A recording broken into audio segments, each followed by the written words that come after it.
Karibu tena mtazamaji wa The World News katika kipindi hiki cha ulimwengu wa siasa. Jina langu ni Adam Hussein. Jeshi la Marekani linasema litatuma mamia ya mashambulizi kwa siku nchini Iran, na hapo utawala wa Kiislamu utaondoka kwa masaa machache tu mamlakani.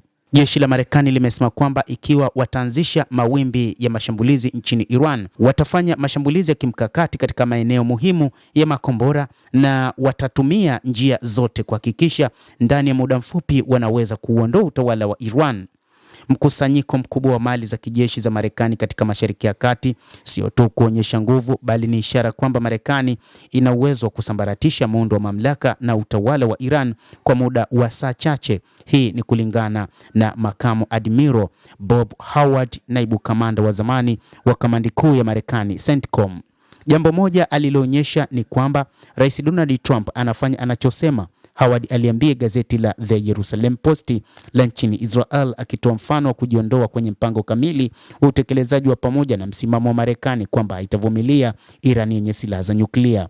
Sasa ameweka mali kwa hatua za kijeshi, anasema Howard. Ikiwa hawezi kufikia malengo kuhusu mpango wa nyuklia na makombora ya ballistic, yuko tayari kwenda zaidi ya upatanishi na kuchukua hatua iwapo amri ya kushambulia itatolewa. Howard, ambaye alihudumu kama naibu kamanda wa CENTCOM hadi mwaka 2013, alielezea kwa kina safu ya shabaha zilizoundwa ili kutoudhi uwezo wa kukera wa Iran, huku akiwaepusha watu kwa ujumla. Kipaumbele kulingana na kamanda huyo wa zamani kinakuwa ni chini juu, juu chini. Wimbi la kwanza shambulizi na wimbi la kwanza lingelenga maeneo ya kimkakati yenye makombora na virushia makombora, vitisho vya moja kwa moja kwa vikosi vya Amerika na Israel. Hata hivyo, bado Marekani inaamini kwamba kwa uwezo uliokuwa nao itaweza kufanya mashambulizi ya muda mfupi na kuweza kusambaratisha kabisa jeshi la Iran. Lakini pia sio tu jeshi hilo, na hata utawala wa Jamhuri ya Kiislamu ya Iran.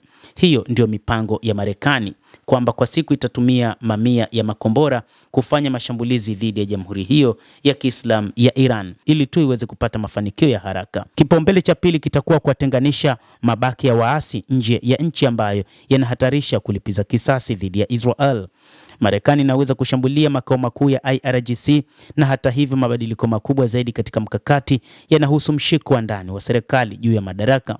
Howard alipendekeza kuwa kampeni italenga jeshi la walinzi wa mapinduzi ya Kiislamu IRGC na vyombo vinavyotumika kuwakandamiza watu wa Iran badala ya miundombinu ya kitaifa.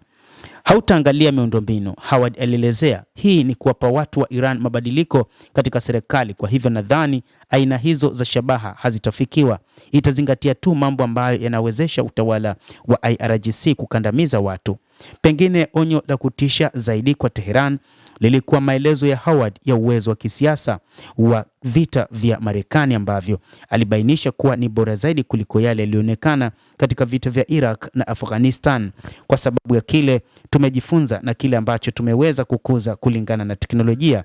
Iwe amri, udhibiti na ulengaji, inaruhusu mapigo kuwa ya ufanisi zaidi. Ambapo hapo awali ungeweza kufanya mashambulizi 40 au 50 kwa siku, sasa tuna uwezo wa kufanya mamia ya mashambulizi kwa siku. Hilo lenyewe hubadilisha mlingano kabisa wa serikali, na pengine tunaweza tukafanikiwa kwa urahisi zaidi ikiwa hilo litafanikiwa. Howard alifafanua kwamba Marekani sasa ina uwezo wa kukata kichwa muundo wa amri ya IRGC kwa kasi kubwa. Ikiwa unalenga IRGC na unataka kufuta makao makuu na vifaa vyao vyote, labda unaweza kufanya hivyo baada ya saa chache. Hiyo haijawahi kutokea. Mtazamo wa Howard haujatengenezwa na utumishi wake wa kijeshi, bali pia na historia yake ya kibinafsi.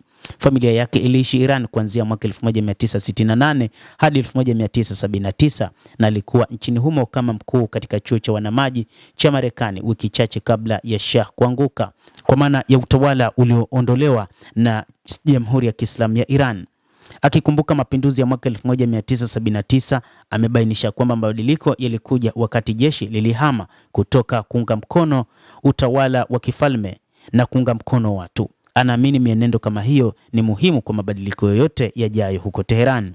Huu ni utawala ambao kwa miaka 47 umekandamiza watu wake, alisema. Wengi wao wanataka mabadiliko. Amesisitiza kuwa hatua yoyote ya kijeshi lazima iambatane na kusaidia idadi ya watu wa Iran na kuhakikisha kwamba orodha inayolengwa inadhalilisha uwezo wa serikali wa kuwasiliana na kukandamiza upinzani bila kuwatenganisha umma. Sidhani kama kuna mtu yeyote anaelewa kiwango au uwezo tulionao kwa sababu hakuna mtu aliyewahi kuiona hapo awali, Howard alisema. Mtazamaji, endelea kutufuatilia na nikusihi usisahau kulike, usisahau kucomment, kadhalika kusubscribe channel yetu hii ili upate habari hizi kwa mapana kupitia The World News. Jina langu ni Adam Hussein, endelea kuwa nasi wakati wote, endelea kutufuatilia.